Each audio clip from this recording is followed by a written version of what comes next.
I say that is the main foundation. So come let us work hand in hand, because this is our land. Come my brother, come my sister, and let us build a nation together.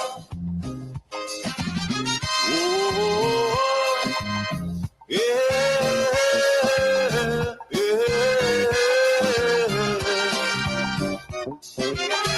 Oh, yeah,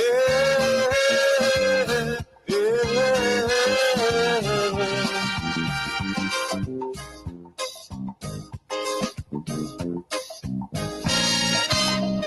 Remember, the key to success is working hard. For our country, we must have regard. Forget all your differences, let we start to build. And onward to progress we surely will. And that's the cry, that's the request. Forget all the differences and let me and you start to build. Let us join together to build Grenada, Carriacou, and PT Martinique. You and I can actually achieve that. So we must forget all the differences, and you and I must join together to transform Grenada, Carriacou, and PT Martinique. I want to encourage those on Facebook, please share the live. Those on YouTube, do the same thing. Sharing is caring. This morning, I want to start off by saying to you, wherever you are, we can easily forget what the workers experienced under the NNP. When you listen to Keith Mitchell and members of his party, you can easily start believing that it was rosy, that all was okay when NNP was in power when it comes to the workers. And that is far from the truth.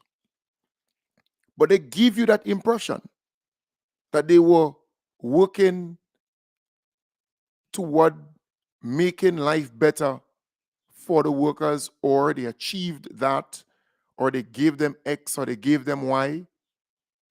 And I am saying sometimes we have to go down memory lane to remember what the workers of Grenada were actually going through, what they had to endure under the NNP, under Keith Mitchell and his party and government. And it's important because we can easily forget you. We are now under a different administration, and the NNP is angry, they're upset that the NDC is doing certain things, they're achieving certain things, and making sure that workers are cared for. Yes, there's room for improvement, but they're busting their tail out to ensure that workers are cared for. But under the NNP, it was problems. So I don't want you to forget that workers had to go out and march and protest and all these different things during the NNP time in power. And I'm going to refresh your memory, because there are some people who want you to believe that NNP was never in power for 20-something years, and they were only there for 10 years, and within that 10 years, it was rosy, and workers were getting everything, and they want you to believe that. So all that they are pushing is to attack the NDC, even if they know that the NDC is doing way more things for the workers of this country than they did, than the NNP when they were there. Let me take it on memory lane. While it should have been a normal day in the last week of the second school term, dozens of teachers rallied to the call of their union, the Grenada Union of Teachers. List not forgotten, in the fight for the 4% increase in salaries, were members of the Public Workers Union. It was indeed a sea of red and white, and outgoing PW President Rachel Roberts says they are sending a resounding message to members. Well, the baton has been passed on, and the baton would be passed on the 30th of this month exactly, and therefore we need to see that we continue the struggle. The struggle continues. It does not matter who is leading the struggle must continue. Duty President Marvin Handel, who is also passing on the baton, tells GBN they are sending a strong signal to government. The fact is that the longer the government takes to settle this outstanding payment, the more intense the struggle will become. And teachers are resolute, other public officers are joining in, and we are demanding that with the surge in the increase in prices, that it is absolutely necessary for workers to have some relief by having a 4% added to the salary. Many would be concerned that so much teachers are outside here. What is happening to the children in the schools? Teachers always ensure that the children are safe, and measures were in place to ensure the safety of students. Roberts, in person on PW's participation, says it is all right. So that protest there took place under the NNP, under Keith Mitchell and his government, where workers had to go out on the streets to march for their 4% increase, 4% increase to their salaries. So that's something that you need to write down.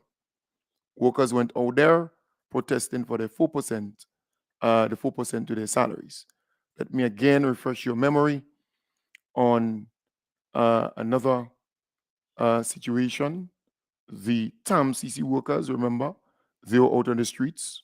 Industrial action continues at the T.M. Marisho Community College for a third week, and students say they are feeling the effects of the actions taken by lecturers and other members of staff at TAMCC in their quest for 6 years of outstanding increments owed to them.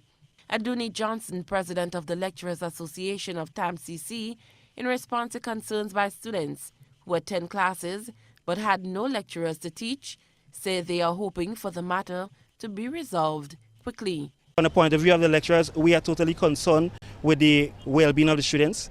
I'm sure that we will make the best effort to get the students on stream, but at the same time, we have this situation 6 years pending, and there has been no resolution, more or less. Addressing members of the media earlier today, Johnson made it clear that students' grades will not be submitted without a resolution to the ongoing dispute. In relation to the grades are prepared. They're just not going to be handed in. In relation to the students and the courses, we have domination over the teaching learning process, and I think we're confident that if we reach a solution, we can get the students on stream once they do their due diligence. Right. So that's TAMCC workers under the NNP, under the Keith Mitchell-led administration. They were out there protesting for 6 years of increments. Their money that they're supposed to receive, they did not get it under the NNP, so they were protesting for weeks and weeks and weeks out there.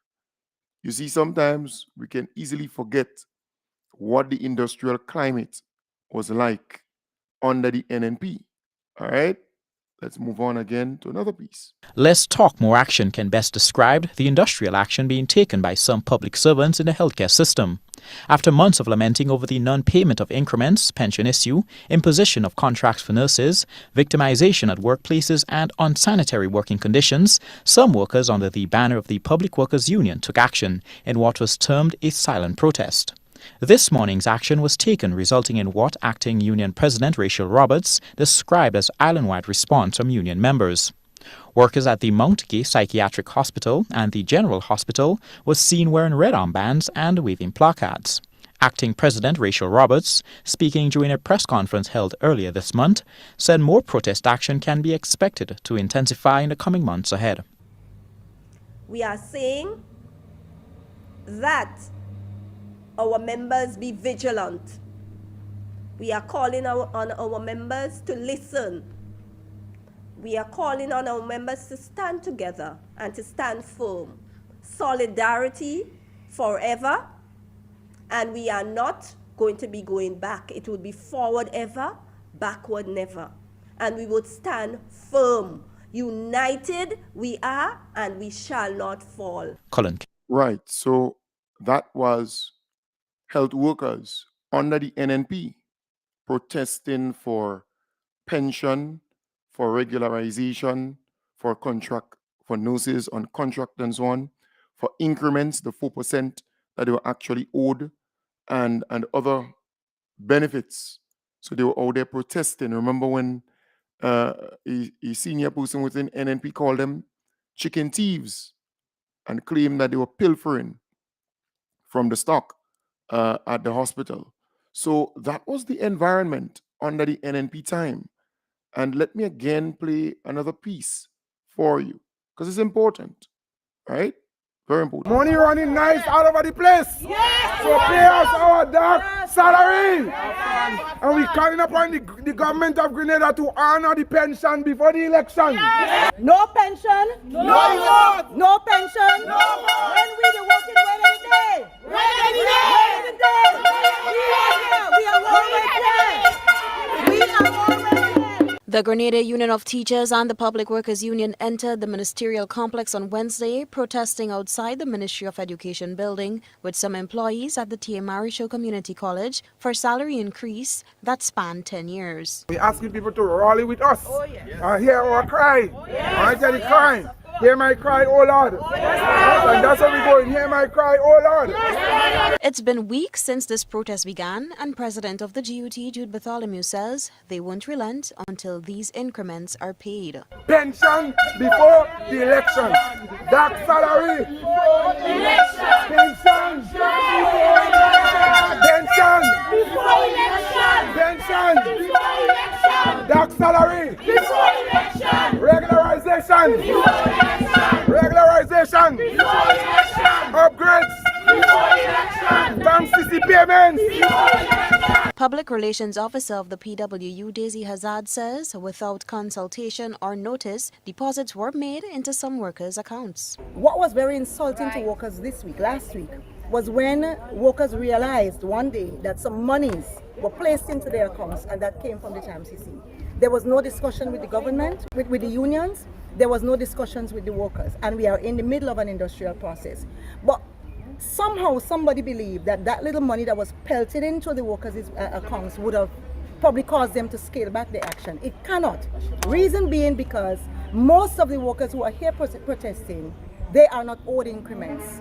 All of the workers have maxed out. They are at the top of their scales, and for the last 10 years they have received no salary increases. With the June 23rd general elections fast approaching, Hazard says it is public officers who are working hard to ensure government ministers get their paid pensions and gratuities. Meanwhile, they are collecting salaries, they are collecting pensions, they are collecting gratuities. Across government ministries right now, in accounts departments, our workers, public workers, are working feverishly to prepare gratuities for every politician save two. The departure of Oliver Joseph overseas for medical assistance was also a stark reminder for the protesters. Right. So again, this is what existed, right?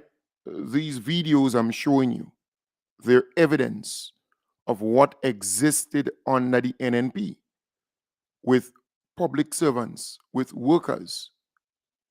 And I am making this case this morning because the NNP is out there seeking to fool you into believing that when they were in power, public workers were taken care of and that things were all nice and dandy.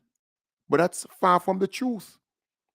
Public workers were under serious pressure when the NNP was in power. The NNP never liked public workers. They never seek the interests of public workers. Every single thing had to be a protest. Every single thing had to be some demonstration, some picketing, some problems under the NNP. And I'm showing you, I'm putting the evidence before you because they want you to believe otherwise. That is what they want. But I'm saying to you, the NDC came into power and they addressed many of the things that the workers were actually protesting there for. So I am putting this on the table because I want you to reflect on what existed when the NNP was in power. They really caused public workers to be in a state, While it should have been enough. right? In a state of anarchy and chaos and confusion. That is what the NNP did to the workers of this country. Let me again play the last piece. There are some workers that, truthfully, they are of the thinking, well, it's a pandemic period and they have the national interest at heart. But I can tell you, in speaking to workers, no worker is of the belief that the government can unilaterally say, when we have the money, we go pay you. That is unacceptable. So a date needs to be stated. State the date. State the date. This is the request or demand by trade unionist Brian Grimes, who also responded to local pundits who believe this is not the right time for industrial actions. The 4% is not going to be used to increase the standard of living. Based on inflation, it is just to maintain a standard of living and just keep it on the borderline. Everybody in Grenada knows that prices for commodities, foodstuff, everything is going up. So that 4% is just to maintain, not asking for much. Grimes expounds on why he believes this fight involves the survival of the labor movement, citing that workers and unions have no choice but to fight. Within the last 3 years in Grenada, we have seen treaties broken coming from the Memorandum of Understanding signed our pension, that was broken.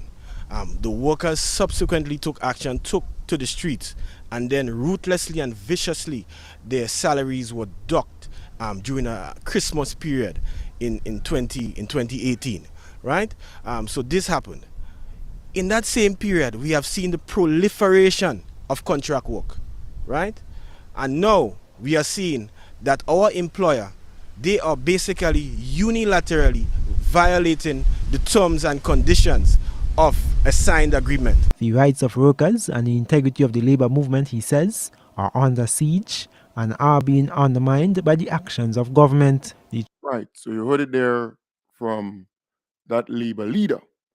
But folks, I am playing all of this so that you can refresh your memory and reflect for a moment on where we were as a country, as a nation, as a people, as workers, what you endured, what you experienced. And let's look at what the NDC did when they came into power. We heard there the union leaders and workers protesting for a 4% increase. You heard them speak about TAMCC workers and protesting for the 6 years that they were owed. Pension, gratuity, regularization, right? You heard it there, the dock salaries.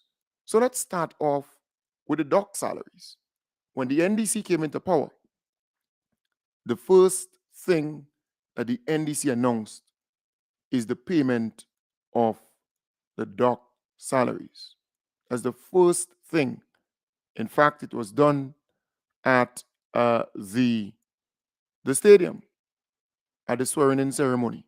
By the end of July 2022, public officers whose salaries were also deducted together with teachers in November of 2018 should be smiling, as their salaries, as promised, will be reimbursed. On Thursday, June 30th, at the inaugural ceremony of his Cabinet of Ministers, Prime Minister Dickon Mitchell announced that teachers whose money was deducted in November of 2018 by the previous administration will be reimbursed by the end of July. Understanding that both teachers and other public officers who were part of the protest action in 2018 experienced deductions in their salaries, President of the Public Workers Union, Brian Grimes, says in order to seek clarification, an official letter by the union was sent to the newly elected Prime Minister, Dickon Mitchell, on July 4th to inquire if other public officers will be refunded their salaries. Grimes stated that the following day, a letter of response was received from the Permanent Secretary of Finance, Mike Sylvester. Yes, the Grenada Public Workers Union is happy to announce to our membership that the dock salary in question, based on the statements made by the Honorable Deacon Mitchell at the swearing-in ceremony June 30th, that teachers will be getting their dock salaries returned. In fact, it's all public officers. The union took its time to seek clarification from the government of Grenada, and we got a response via PS in the Ministry of Finance, Mr. Mike Sylvester, that it will be returned to all public officers and not just teachers. So Right. So teachers and all public officers whose salaries were docked by the NNP administration, by the Keith Mitchell-led administration, because remember, close to Christmas in that particular year, the NNP went into the salaries of public officers because they went out and protest for their pension and gratuity. They went into their salaries and took money from there. And they came publicly and stated, if you ain't work, you will not be paid. But they did that to spite them around the Christmas time. So the NDC, when they came into power, paid $1.2 million back to the teachers and public officers, lest you forget that. Because you see, ungratefulness is worse than OBR. So the NNP is out there making you believe that they were nice to the workers.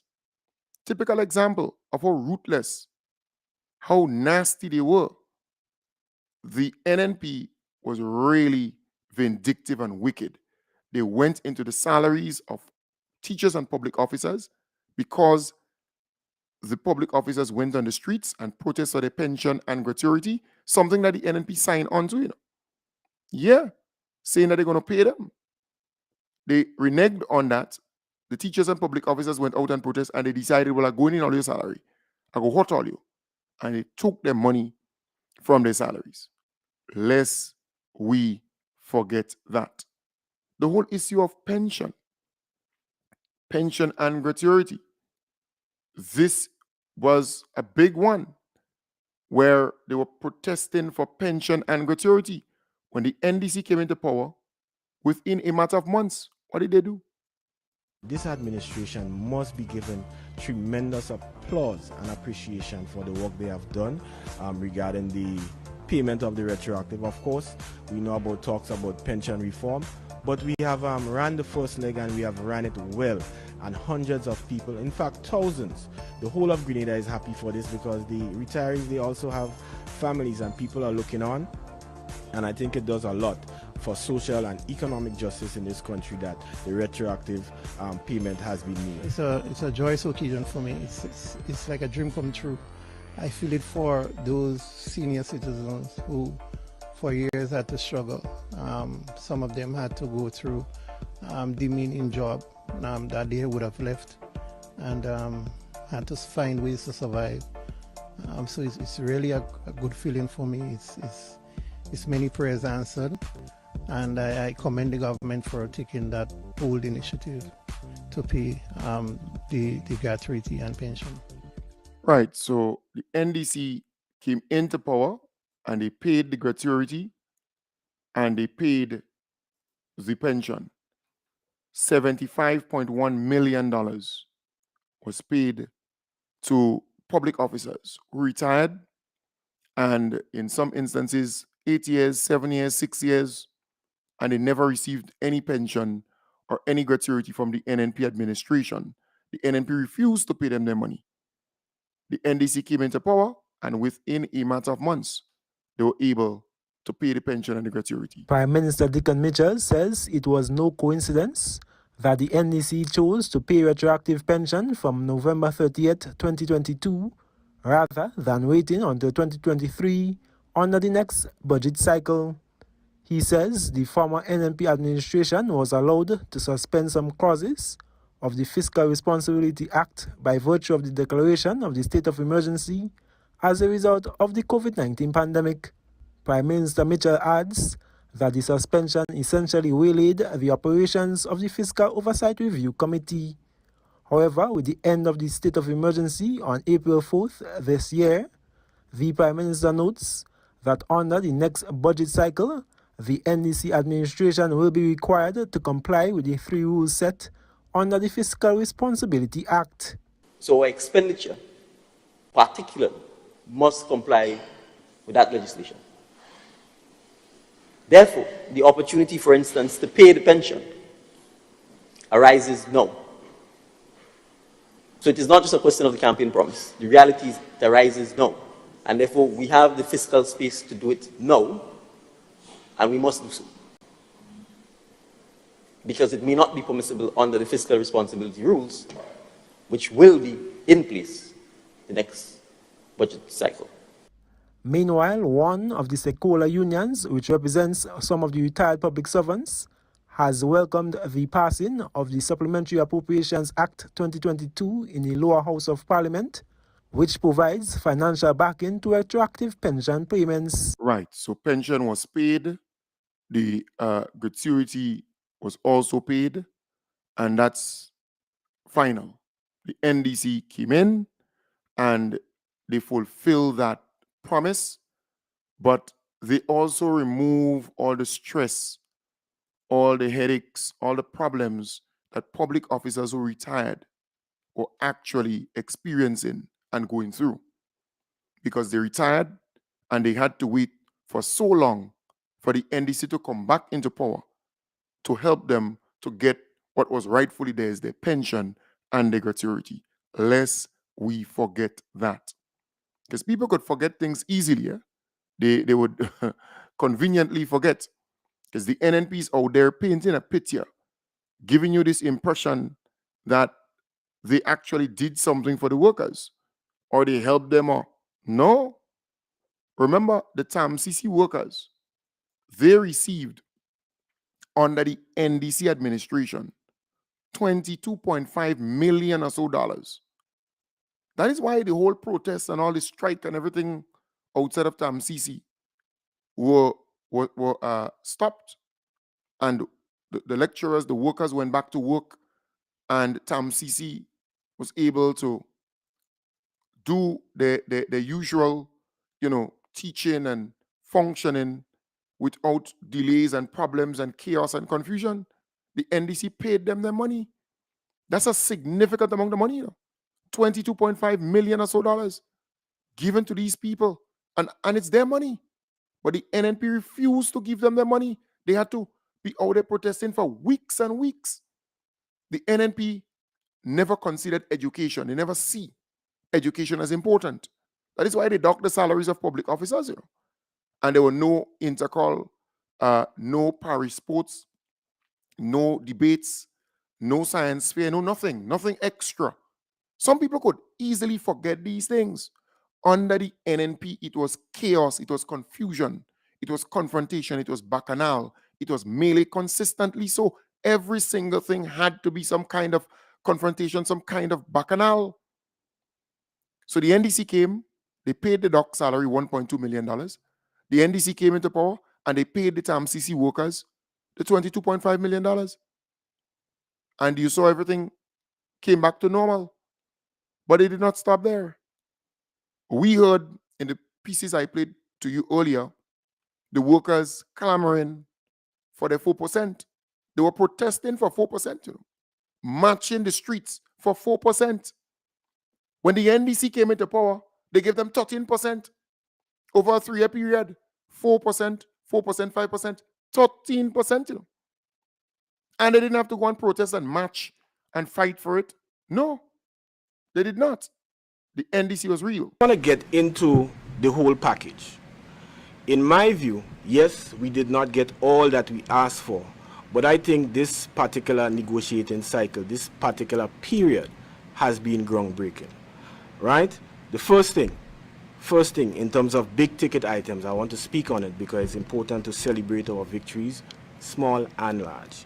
This is the first fringe benefit agreement we would have had in over 10 years. That is very, very significant.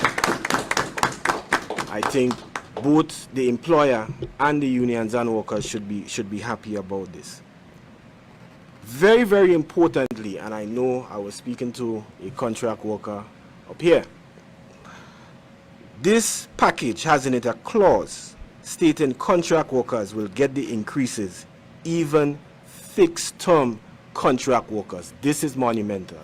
This is groundbreaking. In the past, we have had very, very serious battles with the past administration in terms of members of our bargaining unit being left out in terms of their ability to secure increases. So having now enshrined in our agreement stating that contract workers will get it, it may have some administrative hiccups in terms of, you have a little extra work to do, but I think it's worth it in terms of the justice and the equity across the public service. So this is tremendous as far as the union is concerned. Now, there are some other items here. Nurses have been clamoring for it for an extended period of time.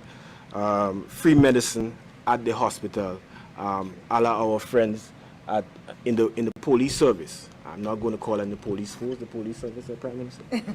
Yeah. Yes, the police is here. Yeah. So nurses and doctors will be able to get free medicine, right? And this is something, like I stated, they have been clamoring for years. So now it has become a reality. It has come to fruition. Very, very important, and this one is very dear to me, the ex gratia. Unestablished workers are going home at times with minuscule, sometimes embarrassingly low monthly payments after they would have retired. One something, whatever it is, 300 if some are lucky. But now, the Grenada Public Workers Union have negotiated with government, and government have agreed that the minimum unestablished workers will go home with, the minimum, the bare minimum will be $500. It is a step in the right direction, right? Last but not least, I'm not going to speak about the uniform allowances and so forth. We have, should I? No. Yeah, yeah. No. All right, okay. Last but not least, very, very, very, very important is the fact that this government has agreed to pay in terms of our health insurance, because we have a medical health insurance with Sagico, 55%, and the members will pay 45%. This is significant. In the past, the government used to pay 50%. They are now paying 55%. But apart from that, there were changes that had to take place with the plan, amendments to increase the schedule of benefits, and we were not getting that traction in terms of cooperation in the past. But now we have a situation, a positive situation, where government say, listen, health insurance is not a luxury, it's basically a need, and we're going to make it affordable for the members. So very soon you'll be hearing us coming to you members, aggressively marketing this very important instrument for your good. So our health insurance will be on the up and up going forward, thanks to this particular agreement. So I think we need a table knock for that also. Right. So again, and he went on to list some other benefits, but it's clear the NDC administration is serious about the working man and the working woman. They want good for you. Hence the reason they gave you 13% increase and all the fringe benefits that Mr. Grimes listed there. I am simply saying the NNP wants you to believe that while they were in power, they were doing stuff for workers. But all these things that you're hearing the union leaders commending and applauding the government for, they were not done under the NNP. The NDC took the NDC to fulfill all of these things. And the NDC did not stop there. Only recently we heard about the regularization of workers. This is a big thing for public officers, a very big thing. The Ministry of National Security, Home Affairs, Public Administration, Information and Disaster Management held a press briefing on Wednesday to update the public on the regularization of workers with the announcement of the official launch of the regularization exercise scheduled to commence from October 1st. Permanent Secretary in the Department of Public Administration, Lindonna Hille Marshall, says the process of regularization has already started, with several individuals already confirmed in their positions. The first phase is expected to be completed during the last quarter of 2023. So the decision was taken for us to approach the regularization on 3 phases. The first phase, we would look at persons in acting, temporary, on assignment, and probationary status on the establishment. And as we mentioned, that process has already started, and we are optimistic by the end of December 2023, we should complete the first phase of the regularization exercise. The second and third phases, which include the regularization of workers on contractual arrangements and Imani trainees, is expected to be completed over the next 2 years. The second phase, which would look at persons holding PSC contract of service, daily paid, and persons holding ministry letters. That phase we trust we would be able to advance through in 2024. And then we're going to be in a position to start looking at the third phase, which would look at people who are holding contracts for service. Right. So the regularization of public officers that has commenced, and this is important. All these things were not done under the NNP. So the NNP now trying to play nice because they're in opposition, they lost the election, they want to come back into power.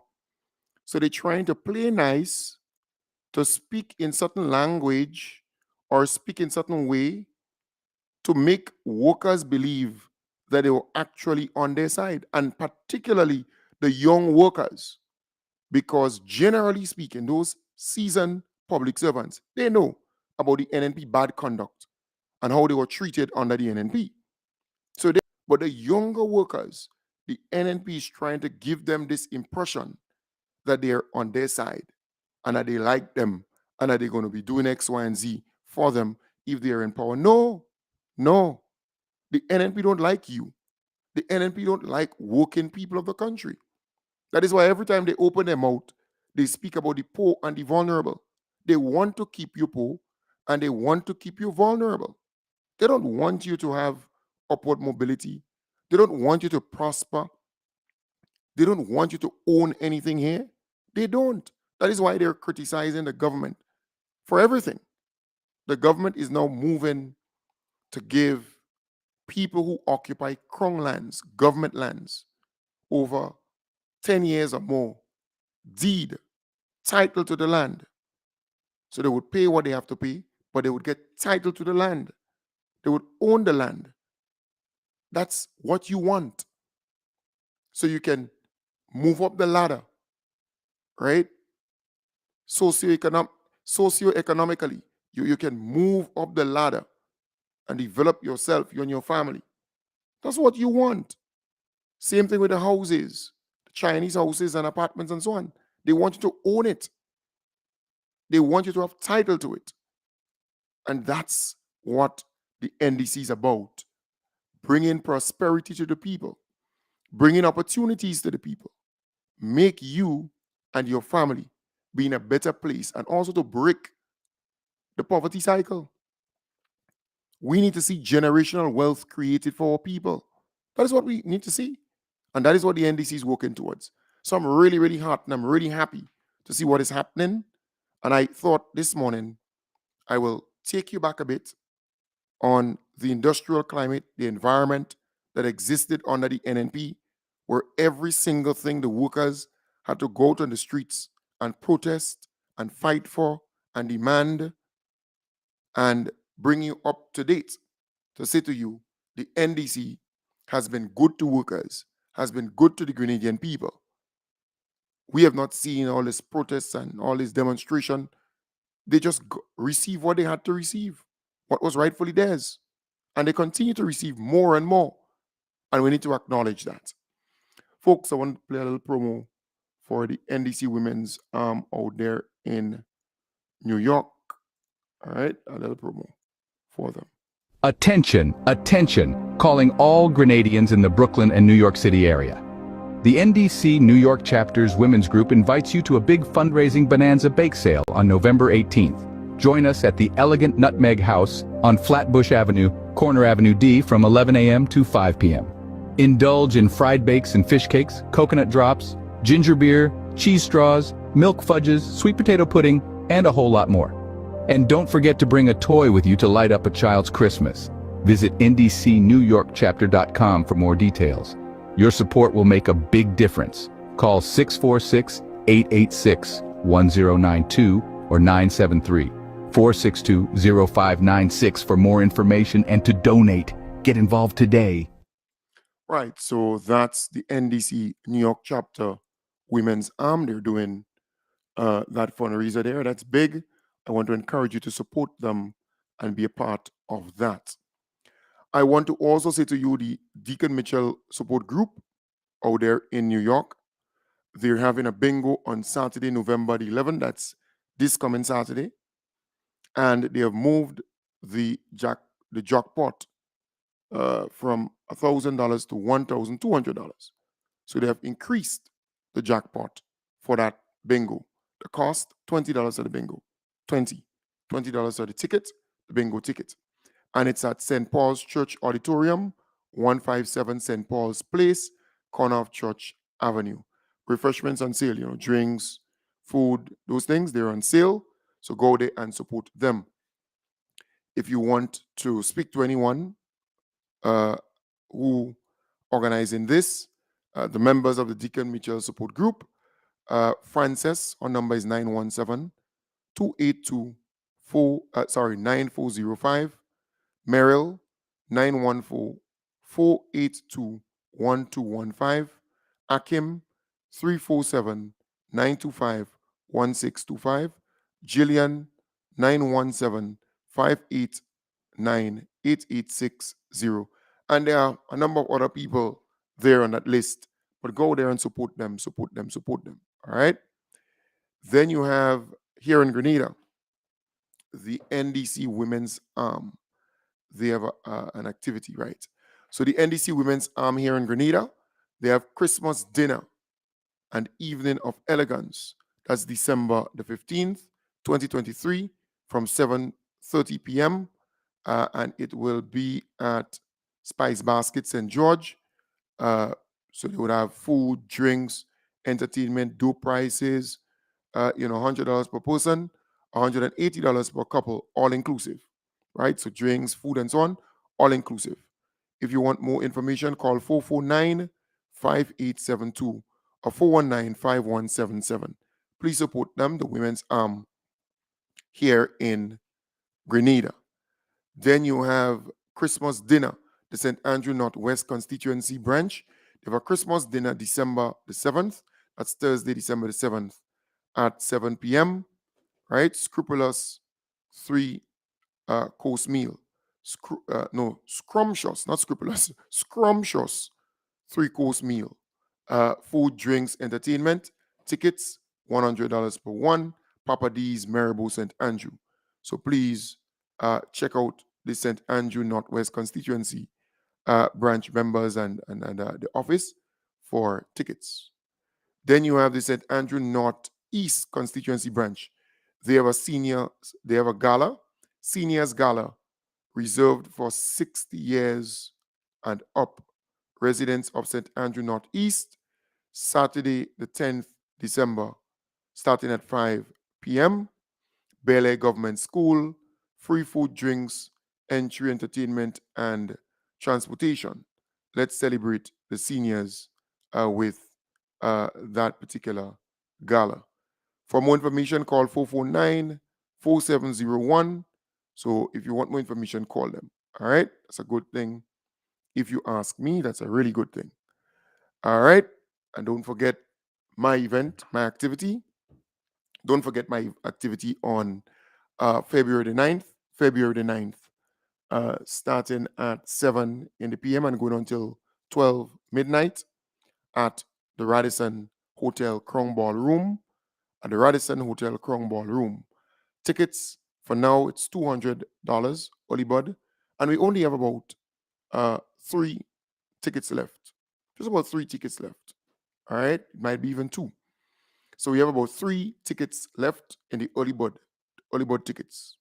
We have only about 3 left. Remember, I did 400 early bird tickets. We have only about 3 left.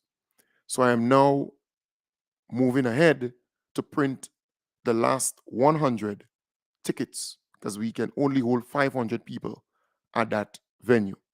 So I'm moving now to print 100 more tickets, and it will be $300 a one. So the next 100 tickets will be $300 a one. We only have about 3 more tickets left in the early bird, in that 400. Only 3 more. Because there are people who reached out to me and say, tell me, hold 3 tickets, hold 5 of them, hold 17, hold 15, hold 10. I mean, good people who will fulfill their obligation. And they have between now and month end. So Azar Williams is saying, Kim, I need 3 tickets. Right, so you need to send me a WhatsApp message on 1473-415-4817. So Azar Williams, send me a message. You see that same number that's scrolling under the live? Send me a WhatsApp message and I will keep it for you. All right? So again, my number 1473-415-4817.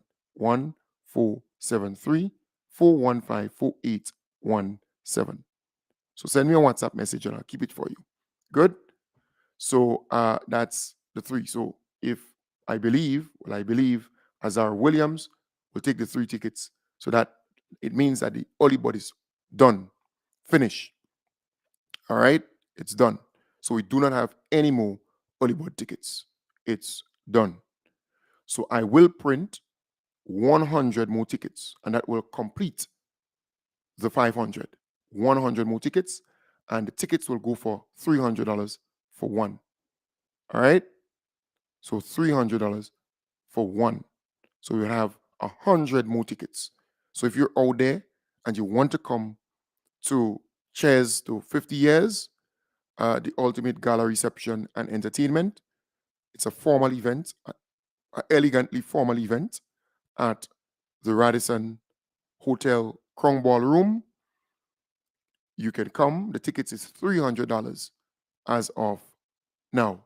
$300. All right? Because we sold the 400 out. So I'm going to prepare the tickets.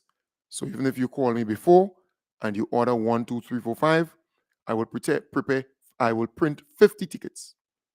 I will print 50 tickets for $100. Correction, 50 tickets for $300. I will print 50 tickets for $300.